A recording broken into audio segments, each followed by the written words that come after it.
I got to do 2 jobs and I got to do this because your father left me. She kept breathing that to him, curse him out, destroy him. And that's why so many men will take that aggravation and give it to everybody else that they see. And I would say, that, when a father abuses you, that's one thing. But when a mother abuses a son, it's a whole nother matter. Just like with when a little girl is abused by his mom, by her mom, that's one thing. But when the father abuses the daughter, that's another issue. So when the opposite sex is abusing the child, it takes a whole nother level. I'm not saying it negates the same sex that's abusing the child, but when the father abuses the daughter or the mother abuses the son, it takes a whole nother level. A lot of people don't understand that because, again, that's the relationship. You are drawn to your mother as a son. You are drawn to the father as a son. You're drawn to the mother. So that abuse is very damaging, and it affects so many people more than they know. Oh, absolutely, more than they know. And so I had a great conversation on my other channel, Dr. L's podcast, with Kendall L. Williams.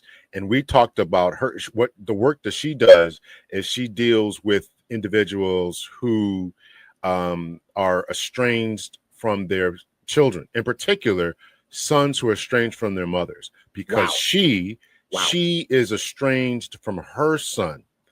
And her son is 29 years old, and she has eliminated all contact between the two. So we had a good conversation. It's a touchy subject, but I tried to get into what happened and why. And essentially what I could glean from that conversation is it's because of the divorce. And because when the child was 8, that's when his mother and father got divorced. She then, not long after that, moved from Florida to Atlanta, away from her father. They had a very close, tight relationship, and that seemed to have triggered something. She wrecked his life. She wrecked his social point and turned him out. So not only did he not have his father, he didn't even have his friends anymore. So that's why she checked out on him. On her. Right. So, and his anger grew not only towards her, but to everyone else, the other sibling, to the stepfather, because she got remarried to the stepfather, his own grandmother. So it was a good conversation. If anybody out there, go to my other channel, Dr. L's podcast. You can watch it. It's one of the live videos over there. I found that video with the little kid here. I think there's music. I think there's music playing in the background, so I won't be able to play that. But I do want people to look at the body language of the children here. So.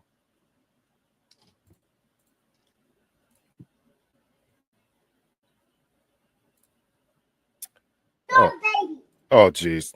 I apologize. Hold on. All right. Some people, when you guys shoot your videos here, use the highest resolution here. All right. Let me get this off the screen here. I apologize. I got to look at it from another.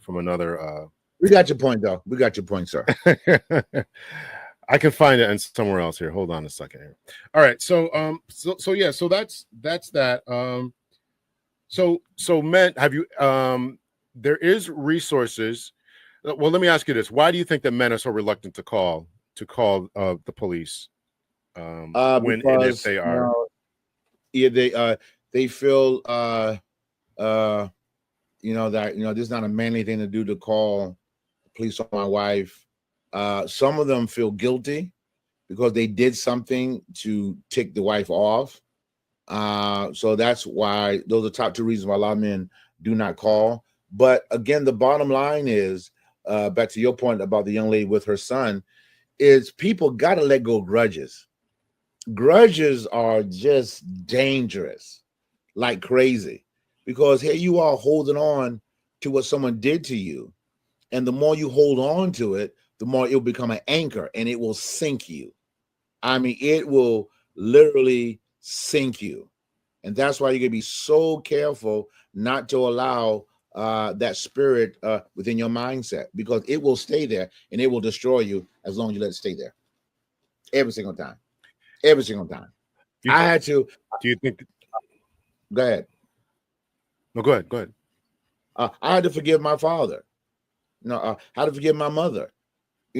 for how their marriage rained down on how they raised me and my sister. I had to forgive them. I had to actually release that, because as long as, listen, people, when you don't release that trauma, the trauma will show up again every single time. When you don't release that trauma and say, you know what, I've got to let it go. I got to forgive. Get the help, but I got to forgive. I have to heal from this, because if you don't heal from this, you carry that grudge, you're going to hurt people. Maybe you ever heard it? I know you have. Hurt people hurt people. And so many people stay in that trauma mix. That's why they go through multiple marriages. That's why they go through multiple relationships. Why? Because the initial, I told somebody today or whatever, I said, your first relationship is not with your wife or girlfriend, boyfriend. Your first relationship is with your parents. That is your very first relationship. And whatever they put in you or whatever you saw is exactly what you're going to play out later on, every single time. Every single time. Able to. What are your thoughts about embarrassment? I think that a lot of men would just be embarrassed to call on. It seemed emasculated. It seemed like, I should be able to handle this, right? Yeah. I mean, to be honest, it is embarrassing for your wife to hit you. I was in a toxic relationship, and you know what? It is embarrassing, but it's like, do I move? Do I call, or do I get out? And for me, I got out. Oh, here you go. All right, we'll see if we can play this here. So it might be some music here. So, but if I got to delete it, then we'll just play it. But just watch the little girl's body language. She's obviously on the right here. Okay.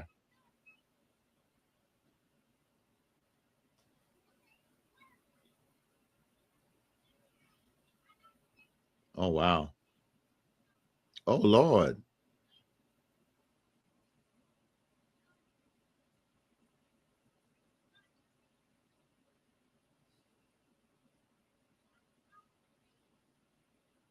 Wow.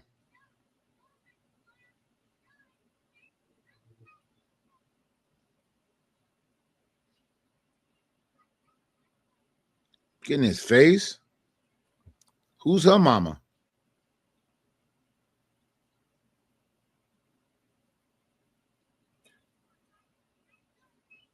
So I'm not sure if you could hear. Could you hear that? I don't know if you could. A little bit. Okay. So what was going on there was obviously they were having an argument about I'm not a baby, but you're wearing a diaper. And listen, that's all the brother had to say. Listen, you're wearing a diaper. I don't know what to tell you, little girl, but babies wear diapers, and you got one on. But I wanted to point out that the mother or someone was seemingly holding the camera, and it sounded like a little baby was next to them, a little infant. And you could hear her snicker every once in a while. And when she touched him 2 times at least, stop it. Never corrected it. Right. Got in his face as you acknowledged. Right. So if you don't stop the little girls from doing, and he remained calm, and I guarantee you, if he would have did anything, whoa, don't touch your little sister, don't touch her, don't do that, right? Yeah. Again, it's people making the changes that. What I want that done to me. People, if you get nothing out of our show today, it's very simple. What I want to be embarrassed like that in public. No one's going to say, oh yeah, embarrass me in public like that. No one's going to say that. And that's exactly what that woman did to Christian.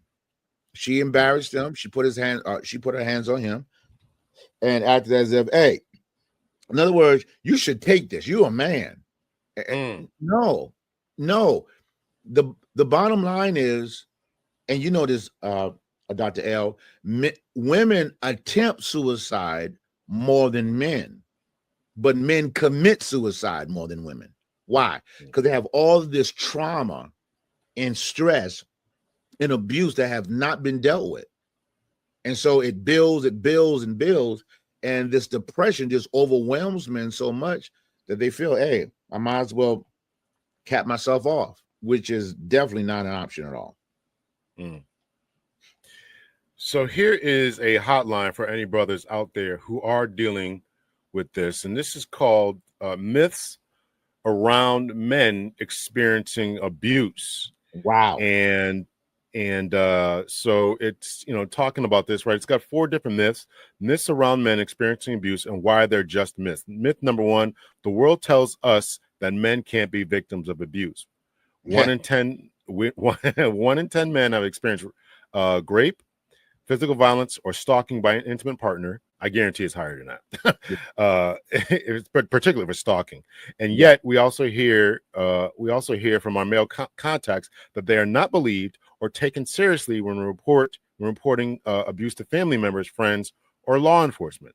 On average, 24 people per minute are victims of rape, physical violence, or stalking by an intimate partner. So violence can and does happen to men. There's another guy, T. Hassan Johnson. He talks about, when you factor in boys who at the age of 13 or so start sleeping with the 24 and 25-year-old, babysitters and the little girl down the street, he's counting that. And even the FBI, when they look at that stuff, that counts as abuse. Any form of intimacy as a child is abuse. That does include when your 6-year-old cousin touches you at 6 years old. That's still sexual abuse. Why? Because that little boy or little girl learned it from somewhere. There's no child that wakes up and says, I want to be a pedophile. There's not. That happened to them. And so what happened is that I cannot tell you how many people who come to me for counseling, and when I press the issue, because God, thank God for discernment, I said, something happened to you. No, it didn't happen. Then after really taking my time, they said, you know what? My cousin did touch me when I was young. Mm. And even though they were both cousins, both the same age, that's still abuse. Mm. That is still that's not playing. So again, what the world says, oh, you playing house. That's what it's called back in the day. You playing house, or you playing doctor and nurse. That's still abuse, because that child learned it from somewhere who was an adult. Very good. Myth number 2: the media tells us men are just the perpetrators of violence, but never the victims. Contribution of media to the normalization and perpetuation of domestic violence shows that domestic violence has become persuasive in society. It is partly because of the media exposure that we have become desensitized and even accustomed to it. According to this study, chronic and repeated exposure to domestic violence is believed to cause changes in affective, cognitive, and behavioral processes. So what happens when this is repeated exposure only portrays men as predators and not the victims? You get the idea. Right. They're always the aggressor, is always the man. Now, again, I'm old school. I do believe the man's the leader. All right. But sometimes these women come in a relationship with trauma themselves. The bottom line is this: what is dating for? Dating is when I got to find out what issues you have, what issues I have. So I tell men, when you go out on a date, and it gets serious, you know what? Now, number one, if I cannot show you my my thorns or show you what's wrong with me, that's a sign I'm the person for you, because you got to be naked. Once I talk about marital sex, I like being naked. Praise the Lord, hallelujah. But the nakedness also works mentally.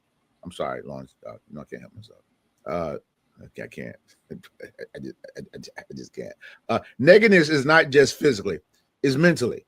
So if I'm afraid the person I'm dating is going to weaponize what I'm about to say to them, that's a sign that's not your future spouse, period. Because if you're going to weaponize my weakest moment, if you're going to weaponize my most vulnerable time where I almost committed suicide, or my mother had sex with me.